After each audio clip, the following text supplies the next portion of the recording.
Hello, and welcome to Pen Talk number 11. So, I know last week when I recorded, I was just kind of, trudging my way out of my cold, and I'm feeling much better now, probably back to 100%. I still have a little bit of a lingering cough, as tends to be the case, but I am feeling good. I think I had mentioned that it seemed like Wesley was getting sick, and he did indeed get sick. He actually lost his voice on like Friday and Saturday, and was just feeling pretty miserable. But I think he's definitely on the climb back up out of it too. He still has kind of a cough and everything, but we're getting better, so that's good. So today I kind of just want to go over a lot of upcoming stuff, a lot of stuff kind of in the works. It's kind of an exciting time, I think, because I kind of have a lot of things that I want to jump into. So yeah, let's do that. But first, recap of my birthday weekend. I'm pretty sure I did indeed mention last week that my birthday was this past weekend. So, and I had mentioned that I would talk about what we were doing after I did it. So, because Wesley was kind of sick and had lost his voice, and I was still kind of recovering. It was pretty low key. We went out on Saturday night. Saturday night was kind of like the big celebration. So we went out and got pizza at my favorite pizza place here, which, okay, mini question, I guess, for people. So I think I've mentioned this before, but just in case I haven't, I am gluten-free. I have not been diagnosed with celiacs, partly because I don't know if the severity of my symptoms requires it, and partly because I don't need a doctor and a test to tell me that I feel better when I don't eat gluten. I definitely know there's a correlation between like eating gluten and, just feeling like junk, kind of like that brain fog that people get. Also, on a more longer term scale, it like makes my acne flare up really bad and gives me like horrible like cystic acne like on my chin. So, then I'm paying for that choice for like the next 2 weeks, until it goes away. So that's really kind of, and that's enough for me. I don't need a test to tell me that I shouldn't eat it. But, just being upfront, I have not been diagnosed with celiacs. I know some people get really upset about people who are gluten-free but don't have celiacs and whatever. I'm one of those people. So, anyway, so I'm gluten-free. But, because I don't experience some of the more dramatic short-term symptoms that some people do, if you know what I'm talking about, I'm not going to go into details. If not, tummy troubles. Let's just go with that. So I don't experience that. So like for me, the whole gluten contamination thing, I can handle it up to a point, which means that I can, eat out at places that have gluten-free options, and it's not as much of a concern for me for the cross-contamination. So anyway, so this pizza place offers a gluten-free crust, and the couple times we've been in there before, because it just recently opened, they've been very good about, they keep the gluten-free crust separate, they change their gloves, they have like a special different sauce that they use only for the gluten-free stuff, so they have a special sauce and a special ladle that are kept separate, so that way they're not touching your pizza with a ladle that's been touching a regular crust. And, they're very good about that, and they also, like they won't put it on one of like the pans for like eating in that have touched everything else. Of course they've been washed, but their policy is that they put it directly into a box, even if you're going to eat there, because that way it doesn't ever touch anything that's ever touched gluten. So my experience has been that they really make every effort that they possibly can, of course in a place that handles, gluten-y pizza dough. They make every effort that they possibly can to avoid cross-contamination. So that's been really great. When we went there on Saturday, definitely not as much effort was taken. And, I noticed that they used the same sauce that they were using for everything else. And, which, again, for me, it doesn't matter as much. And they also, my pizza came out of the oven. She kind of, cut it up and everything, then put it onto one of the little trays, which I usually ask for anyway. I'm like, no, it's okay. I can handle the little bit of cross-contamination. Like, I emphasize that it's okay for me only. So she puts it on one of those things and it's like, oh no, I need to put this in a box. And it was kind of like, well, honey, you've already touched it on the tray. The damage is already done. Like, it doesn't matter what your policy is. The minute you put it on that tray, for someone who actually had celiacs, it's done. You have to remake it. It's over. But I didn't say anything because, like, I didn't really want to cause a fuss and all of that. Excuse me. But I was wondering, for people who do have celiacs, for whom it's really important that these kind of like regulations be followed, should I say something? For me it doesn't matter, and so I don't want to cause a scene, but should I be saying something? Like, should I be causing a scene? Let me know. Let me know if you're one of those people who like has celiacs or has like a worse gluten reaction than I do. Let me know what you think should be done, because, I didn't want to like really harsh on these people that were working there who didn't know any better. But yeah, let me know. Anyway, so the pizza was very good. And so then after we got pizza, we went to see Craig Ferguson, who, I forget which late night show, whatever. He used to host a late night show. He's a comedian. He's super funny. We really like him. I had seen a couple of his specials on Netflix. And so when I saw that he was coming to town, to a theater that's on campus, so it's, within walking distance, pretty close for us, I was like, yes, it's a sign from the universe. So Wesley bought those tickets as my birthday present, so that was really fun. And so yeah, so it was a really good time. And then we just kind of chilled for the rest of the weekend, because it's the weekend. So yeah, so that was kind of that. Another thing that I did was I kind of, again, still no forward progress on the job search. I was hoping to hear something by the end of last week about the job I had applied for at VCU and didn't. So I'm hoping I'll hear something this week, because it seemed like they really want to get someone hired pretty quickly. So I'm hoping they'll be moving quickly.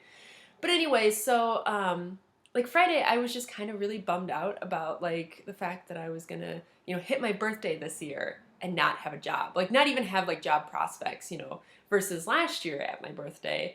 I had an interview just a few days after for a job that I knew that I would get, the job that I had in Wisconsin. So, just a very depressing difference in a year. So, I was really bummed out on Friday. I was really just not having a good time.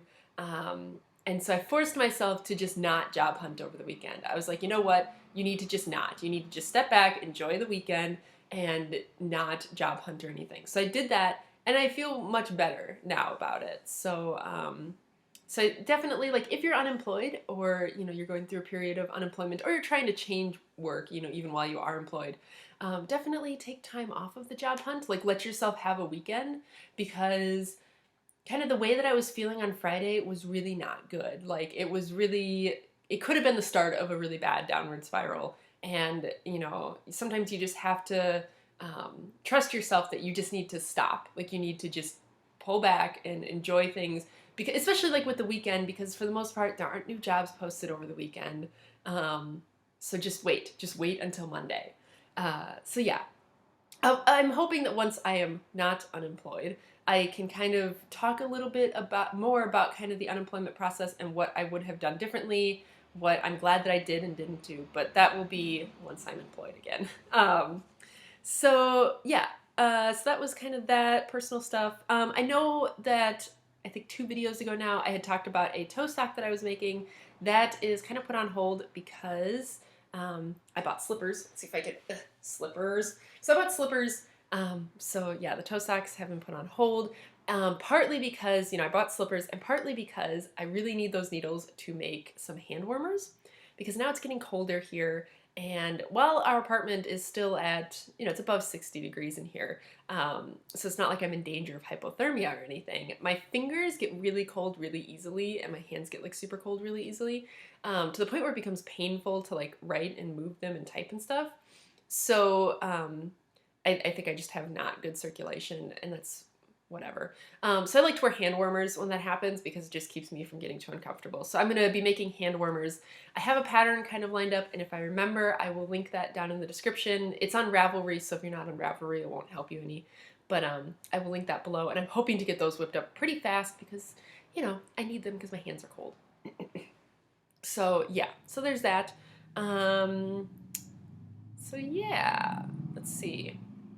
What else? I have my notes here, so I'm kind of like looking like, oh, what else did I want to talk about? So in terms of my loadout, it's pretty much the same as the last time I did it.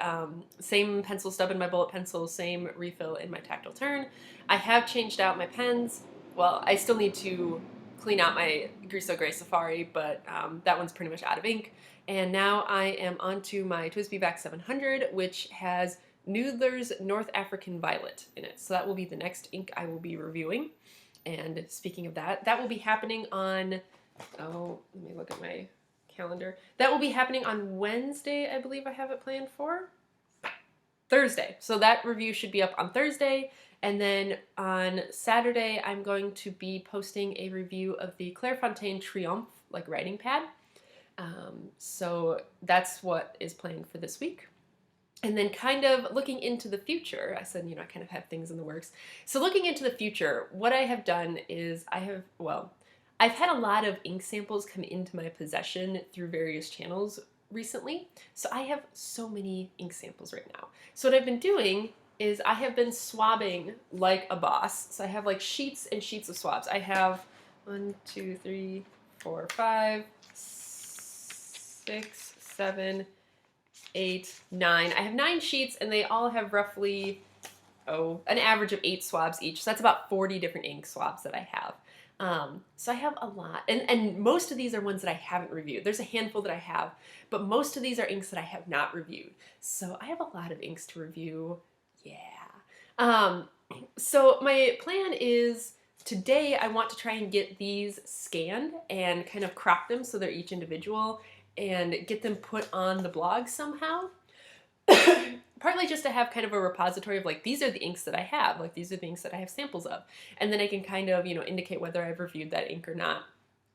Also to give people a chance, so like if you have a specific ink that you'd like to see reviewed, you can take a look and see if it's one of the ones that I have and request it, say, oh, you have, whatever, I have Mont Blanc Irish Green. I'd love to see that reviewed. Could you, push that up a little bit? Because sometimes I go to re-ink a pen and I'm like, I don't know what ink I want to use next. So, having suggestions for that kind of stuff would be great. I am planning, what the heck? Anyway, sorry, I just got a text message. I am planning on kind of going back to a themed like blog thing for the month of November, because something I've realized is that, having pencil month in September really helped me to kind of stay focused, and I feel like it helped me to put out more consistent quality content versus just kind of like, well, what should I do this week? Because I knew I was doing pencils. So I'm kind of going to try that again for November, but with inks, and see if that helps me to again put out better quality and more consistent ink reviews. So kind of my theme for November is I'm planning on doing brown and orange inks, kind of, for celebration of Thanksgiving. So I have, I think, 10 inks already picked out from my swabs that I will be reviewing, one every 3 days in November. So that's already planned out. And then I was thinking about doing a bunch of reds because I have a decent amount of reds, and doing that in December as kind of another gimmicky sort of thing. So yeah, so that's kind of what's coming up in November. So November will be an ink month. And I might do December as an ink month as well, because I really need to like get some of these ink samples used up and tried out and reviewed. Another thing that I think will help me with using up some of my ink samples is I think I'm going to do NaNoWriMo. I have attempted Camp NaNoWriMo before, which is not in November. It's I think they do one in April and one in July or something, and the rules are a little bit looser on those. But NaNoWriMo happens in November, so I think I'm going to try it out this year. I really love writing. I used to be, when I was younger, I think I was a decent writer for my age. When I was a teenager, I was a decent writer for a teenager. And then, of course, as I got a little bit older, and more self-doubt creeped in, now I feel like, as an adult, I'm not a good writer as an adult. And of course, I think that's partly just because I'm young. Like I can't compare myself to writers who are, twice my age and have had twice as much time to be writing as I have. But still, it's tough. It's tougher as an adult. So, and I think I also read somewhere that like, similar to the whole, you need to spend 10,000 hours doing something to become, an expert at it. I read somewhere that like, you need to write 1,000,000 words. Like you need to put 1,000,000 words to page before you're going to be any good as a writer. Something like that, which of course, it varies. But basically the point was you need to write a lot of garbage before you're going to write anything good. So I think I might do NaNoWriMo this year. It'll help me, kind of fill up some time until a job comes through. And who knows, it might be my big break. But kind of what I'm planning on doing is I had started working on kind of a supernatural horror adaptation of The Wizard of Oz. And so I think I might pick that back up again. I'm going to spend you know, probably the next week or so getting a rough outline kind of drawn up, and I might actually start before November starts. I'm not going to be like doing NaNoWriMo super officially because I may have to quit partway through if I get a job that, you know, doesn't allow me to really be writing, but which oddly enough would be a good scenario. But I am going to be trying it, and I'll kind of update as I go along. But my hope is that that will also help me to, you know, really write through my pens while they're inked up. So more on that once I kind of get some specifics lined up on that. But yeah. So yeah, so I talked about November, I talked about next week. Okay, so the only other thing I guess I have on my little list of things is I'm doing something on my personal channel. So, you know, this is my fountain pen ink, you know, bloggy kind of channel. I also have my personal channel, which I will link to, well, I'll link to this specific video down below. But I'm doing something on there called a Plan With Me. And if you're part of the planner community, you know what that is. If you're not, you're like, what the heck? Plan With Me's are these videos that people do where they basically go through and they plan a week in their planner on camera. And a lot of them are focused around the Erin Condren planners, which is this specific sort of layout and everything. And because so many people use these Erin Condren planners, there are entire Etsy shops devoted to making stickers that perfectly fit in the little boxes on the Erin Condren planners. And so I have seen ones where people will literally fill up their entire page, or, you know, 2-page spread for a week with stickers. Like, there's no white space. It's really crazy. I enjoy watching them because it's so different than kind of my style, and so it's an interesting peek into someone else's life and kind of how it works. Anyway, I decided to start doing, you know, Plan With Me's, you know, kind of as I've been shifting around my planning notebook system, I've gone back to using kind of a traditional week on one-page planner. So I started doing these Plan With Me's because I want to present kind of an alternative viewpoint, because my planning style is super duper functional with a little bit of cute. So like this is how this week looks. You know, so you can see I put a couple of cute little like Halloween stickers, but for the most part it's actually, you know, things that need to get done and events and stuff like that color coded so that I actually get stuff done. Because the way I use it is I look at my planner every morning and I say, okay, this is what needs to get done today. You know, I need to pay this bill today, or I need to write this blog post today. That's it. I don't use it as a scrapbook or anything. So so I put that, I filmed my first one yesterday and posted it to my personal channel. So I will link to that post down below if you want to go check out that video. I'm planning on trying to do them every week.